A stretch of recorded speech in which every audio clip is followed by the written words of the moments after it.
बहादुरी का दूसरा नाम है गोरखा बटालियन। दोस्तों, दुनिया भर में बहुत सी कम्युनिटीज हैं जो अपनी बहादुरी के लिए मशहूर है, लेकिन नेपाल के गोरखास का अपना एक अलग ही मुकाम है। गोरखा सोल्जर्स जाने जाते हैं अपनी हिम्मत, ड्यूटी के प्रति समर्पण और वफादारी के लिए। गोरखास को लगभग 200 साल पहले ईस्ट इंडिया कंपनी की आर्मी में भर्ती किया गया था। उसके बाद ब्रिटिश इंडियन आर्मी और 1947 के बाद इंडियन और ब्रिटिश आर्मी में भी उनकी रिक्रूटमेंट हुई। तब से लेकर आज तक गोरखास ने हर बैटलफील्ड पर अपनी दिलेरी दिखाई है। 2 वर्ल्ड वॉर से लेकर इंडिया की हर एक जंग में गोरखास ने अपनी बहादुरी के लिए कई बैटल ऑनर्स और गैलेंट्री अवार्ड्स जीते हैं। यहाँ तक कि 2014 में जब नरेंद्र मोदी जी ने पहली बार as a prime minister Nepal visit किया था, तो उन्होंने नेपाल पार्लियामेंट को संबोधित करते हुए कहा था, हिंदुस्तान ने वो कोई लड़ाई जीती नहीं है जिस जीत के साथ किसी नेपाली का रक्त न बहा।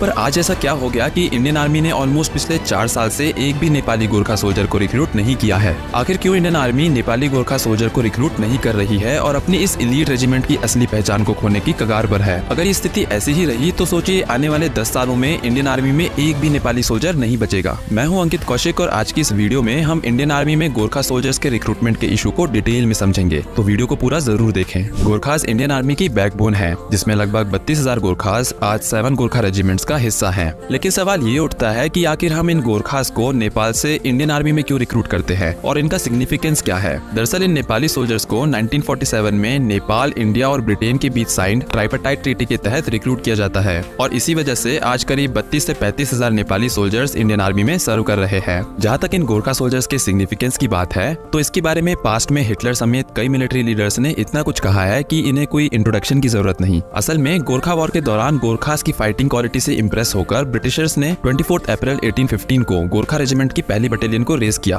1947 में इंडिपेंडेंस के बाद Britain, India, Nepal tripartite agreement हुआ, जिसके तहत ब्रिटिश इंडियन आर्मी ने 6 गोरखा रेजिमेंट्स को इंडियन आर्मी का हिस्सा बनाया। इसके बाद इंडियन आर्मी ने 7वीं गोरखा राइफल रेजिमेंट को री-रेज किया, जिसमें 7th गोरखा राइफल्स और 10th गोरखा राइफल्स के वो सभी गोरखा सोल्जर शामिल थे जो ब्रिटिश आर्मी ज्वाइन करना नहीं चाहते थे। आगे बढ़ने से पहले चलिए जानते हैं कि इन गोरखा सोल्जर्स को कैसे रिक्रूट किया जाता था। मेजर जनरल अशोक के मेहता कहते हैं कि पहले गोरखा रेजिमेंट में रिक्रूटमेंट इंडियन नेपाल बॉर्डर पर भी होता था, लेकिन बाद में ये रिक्रूटमेंट परमानेंट लोकेशंस जैसे उत्तर प्रदेश के गोरखपुर और वेस्ट बंगाल के गुम में होने लगे। ये दोनों गोरखा रिक्रूटिंग डिपो हैं। नेपाल से रिक्रूटर्स, जिन्हें गलावलास कहा जाता है, यंग गोरखास को भारतीय फौज में भर्ती के लिए रिक्रूटमेंट डिपोज तक लाते हैं। इसके लिए उन्हें 20 से 24 दिन की ट्रैकिंग करनी पड़ती है। रिक्रूटमेंट डिपो पर उनका फिजिकल और मेडिकल टेस्ट कंडक्ट किया जाता है, जिसके बाद सिलेक्टेड गोरखास को रेजिमेंटल ट्रेनिंग सेंटर भेज दिया जाता है। इवन गोरखा के रिक्रूटमेंट सिस्टम में भी वक्त के साथ काफी चेंजेस आए हैं। पहले इंडियन रिक्रूटिंग टीम्स को नेपाल के इनएसेसिबल एरिया में भेजा जाता था ताकि वहाँ से नेपाली यूथ को भर्ती के लिए लाया जा सके। पहले ये यूथ फिजिकल अपीयरेंस और डिफिकल्ट टेरेन में सर्वाइव करने की एबिलिटी के बेसिस पर शॉर्टलिस्ट किए जाते थे, लेकिन अब रिक्रूटमेंट सिस्टम काफी ट्रांसपेरेंट हो गया है, जिसमें रिटन एग्जामिनेशन भी इंक्लूड कर दिया गया है। पहले जहाँ 100% रिक्रूटमेंट नेपाल से ही होता था, उसे बाद में चेंज करके 70:30 के रेशियो में कर दिया गया, यानी 70% नेपाल डोमिसाइल्ड गोरखास और 30% Indian domiciled Gorkhas. Even Covid से पहले तक रिक्रूटिंग डिपोज 60:40 के रेशियो में गोरखास को इंडियन आर्मी में एब्जॉर्ब कर रहे थे। फिलहाल नेपाल डोमिसाइल्ड गोरखास को 2 GRDs यानी गोरखा रिक्रूटमेंट डिपो के थ्रू रिक्रूट किया जाता है, जो गोरखपुर और दार्जिलिंग में है। सोर्सेज के अकॉर्डिंग इंडिया, नेपाल और यूके की आर्मीज एक डेट और नेपाल की ही एक लोकेशन डिसाइड करती थी रिक्रूटमेंट रैली के लिए, और उस दिन तीनों आर्मीज के रिप्रेजेंटेटिव्स के प्रेजेंस में रिटन एग्जामिनेशन और फिजिकल टेस्ट कंडक्ट किया जाता था। जैसे अगर 100 रिक्रूट्स ने रैली क्लियर की और ब्रिटिश को 20, इंडिया को 40 और नेपाल आर्मी को 50 गोरखास को रिक्रूट करना है, तो ऐसे में टॉप 20 रिक्रूट्स को ब्रिटिश आर्मी ज्वाइन करने की चॉइस दी जाती है, क्योंकि उनके पे और अलाउंसेस सबसे ज्यादा होते हैं। उसके बाद नेक्स्ट लॉट में इंडियन आर्मी फिल करती है, जो नेपाल आर्मी के कंपैरिजन में 2.5 टाइम्स पे और अलाउंसेस ऑफर करती है। वहीं अगर बात करें इंडियन डोमिसाइल्ड गोरखा की, तो इन्हें उत्तराखंड, हिमाचल प्रदेश, दार्जिलिंग, असम और मेघालय के AROs यानी आर्मी रिक्रूटिंग ऑफिस से रिक्रूट किया जाता है। कोविड से पहले तक इसी तरह से गोरखास को इंडियन आर्मी में रिक्रूट किया जाता था, लेकिन पेंडेमिक आने के बाद ये रिक्रूटमेंट रुक गया, जिसके बाद सीधा 2022 में इंडिया ने अग्निवीर रिक्रूटमेंट स्कीम को इंट्रोड्यूस किया, जिसके तहत 17 से 21.5 साल के सोल्जर्स को 4 साल के लिए रिक्रूट किया जाना था। इस स्कीम के तहत 4 साल कंप्लीट होने के बाद सिर्फ टॉप 25% परफॉर्मिंग सोल्जर्स को परमानेंट कमीशन के लिए रिटेन किया जाएगा, जबकि बचे हुए 75% सोल्जर्स को एक लमसम मॉनेटरी कंपनसेशन के बाद रिलीज कर दिया जाएगा।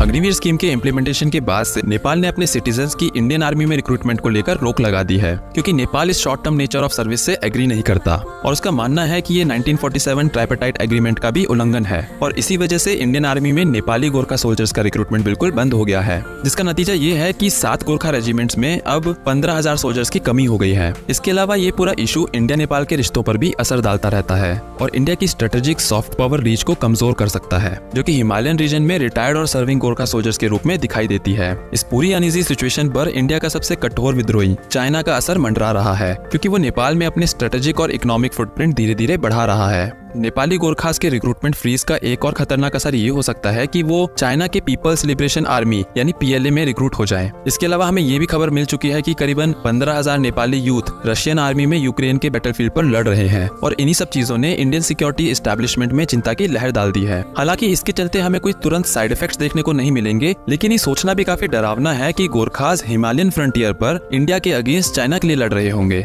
गोरखा रेजिमेंट ने इंडियन आर्मी को कई महान चीफ दिए हैं, जिसमें legendary field marshal Sam Manekshaw और रिसेंट चीफ्स जैसे जनरल दलबीर सिंह सुहाग, जनरल विपिन रावत और अब के chief of defence staff Anil Chauhan शामिल हैं। गोरखास के डिकेड लॉन्ग अरेंजमेंट ने दोनों देशों के लिए फायदा किया है। नेपाल की वीक इकोनॉमी के कारण वहाँ के यूथ के लिए करियर अपॉर्चुनिटीज बहुत लिमिटेड रही हैं, जिसके चलते इंडियन आर्मी में सेवा देना उनके लिए काफी लुक्रेटिव रहा है। पिछले 4 सालों में एक भी नेपाली गोरखा इंडियन आर्मी में रिक्रूट नहीं हुआ, जिसके कारण गोरखा रेजिमेंट्स में सोल्जर्स की संख्या गिर रही है, जो उनकी ऑपरेशनल इफेक्टिवनेस को इम्पैक्ट कर सकती है। अगर स्थिति ऐसी ही बनी रही तो अगले 10 सालों में इंडियन आर्मी में एक भी नेपाली नहीं बचेगा, जो इन हाई क्वालिटी सोल्जर्स को हमारी आर्मी से वंचित कर देगा।